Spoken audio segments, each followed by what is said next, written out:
Hello and welcome to my latest build, and this here is a photograph of my horse I had called Shadwell. He was named after a Welsh poet or a comedy character as well on a comedy programme on British TV going back to the 80s. And here's me riding on a friend's horse called Montana. She was a cross between a thoroughbred and an American quarter horse, and she could shift a bit, and she was a friend who was a shepherdess up in Scotland, and I went up visiting her, and while I was there I had to go on a quad, which the quad bike was used out of grouse season, but in grouse season she didn't leave a tyre footprint and damaged the grouse nesting areas. She used the horse for getting around.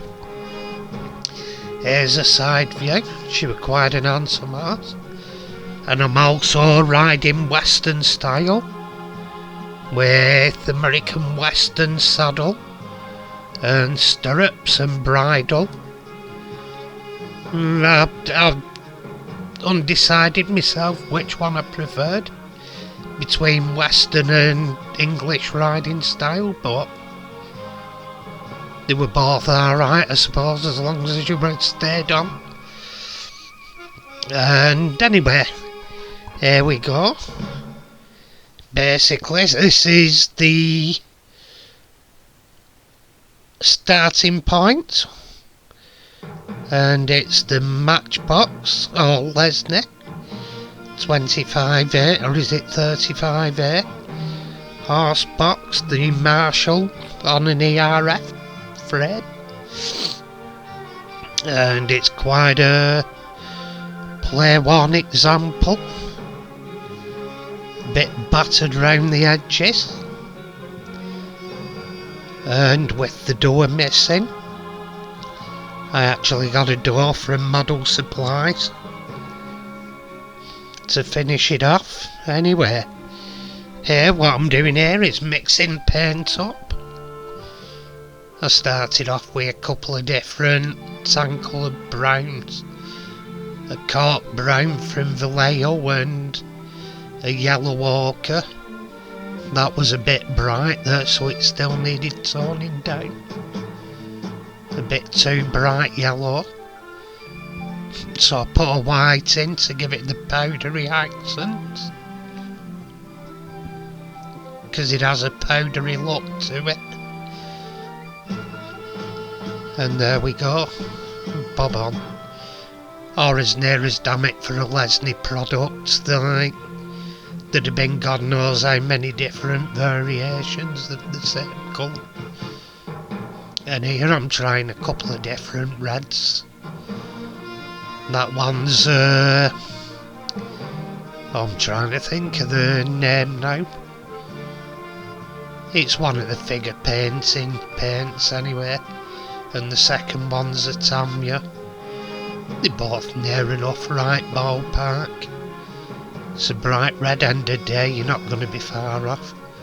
But I opted for the Games figurines paint. And here it's going into the caustic bath of doom to strip the paint off. We can see it floating around there. Bits of flake going here and there. And going yellowy, like when you pee in the baths, like you just swim away and pretend it was someone else usually. And once it came out, I'd say it was 100% paint removal. Because it were the metal wheels, there were no plastic parts, I just threw it in one, didn't bother stripping it, stripped it after, and here I'm filing the parts. just to make it a bit tidier really. Get the more lines off, and here I'm unclipping the one clip that holds it together.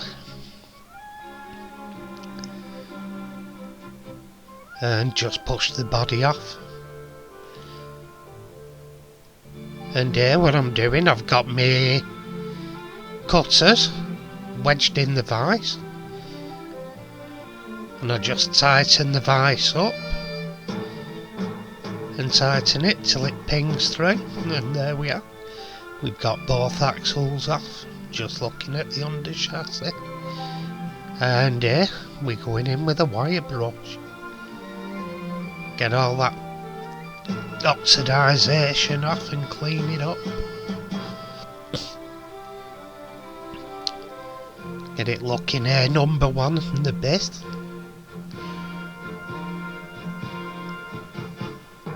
And the detail in this one for a tiny model on that horse box is absolutely phenomenal.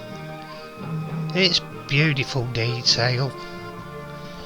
They've really took the minute, the detail on the cab for the size of the model's lovely. And here I'm trying some new paints out. This is a primer.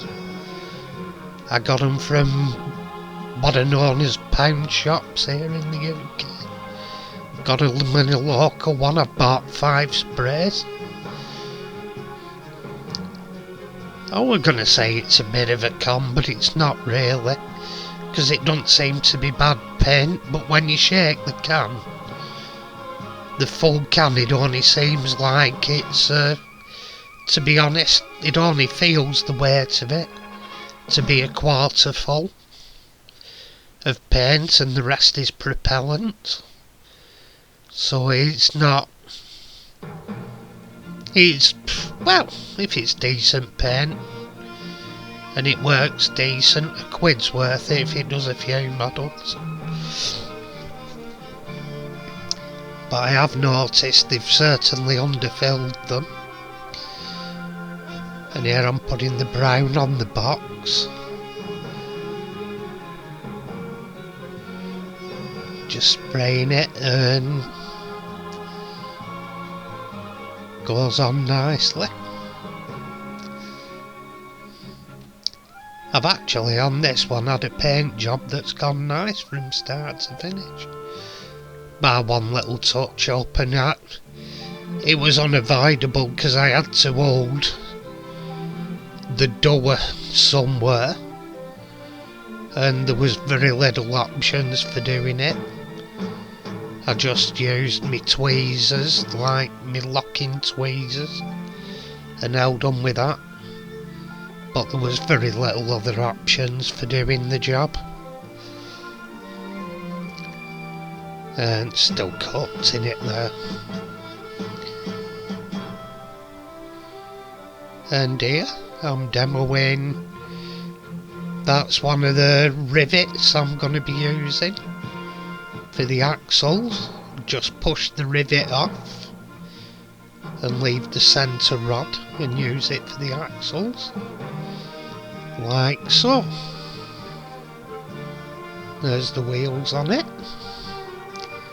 and here I'm squashing it together and crimping it using the same technique, but with different pliers in my vise.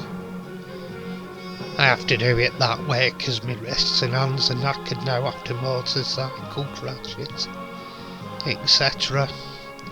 Can't put anywhere near the power I put into it when I was younger.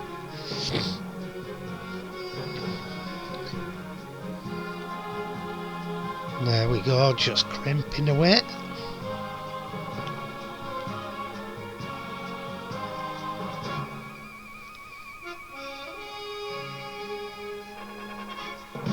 And this is, for the size of it, it's one of the smaller original matchboxes, and it's beautifully detailed and just a beautiful little model.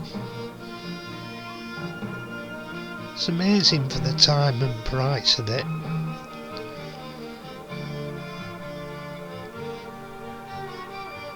And here I'm cutting off the excess for the front axle.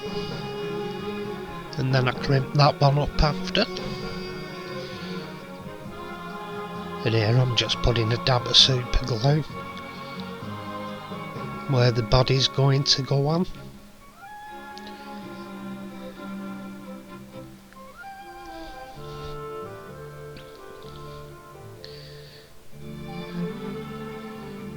And there we go, the ramp down.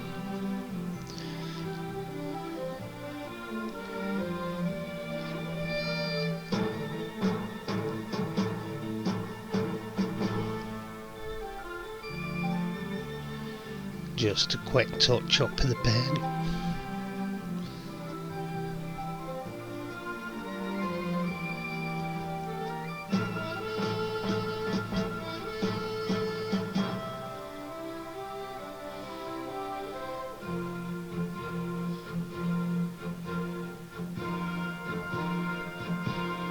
Some there as well, and some on the top of the door where I couldn't brush in because the tweezers were holding it on the handle.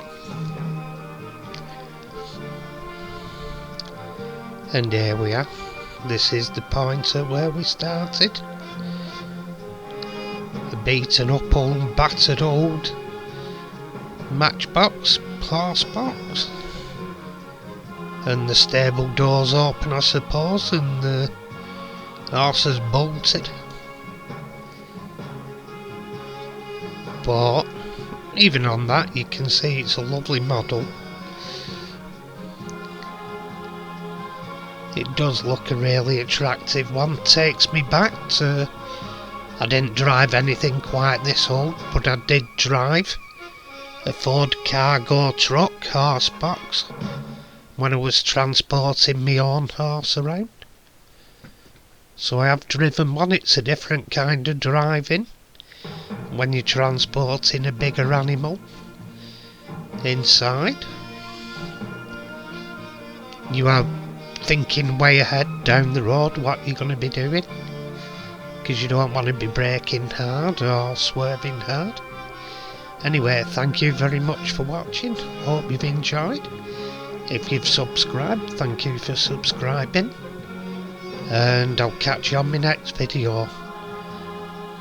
Bye for now.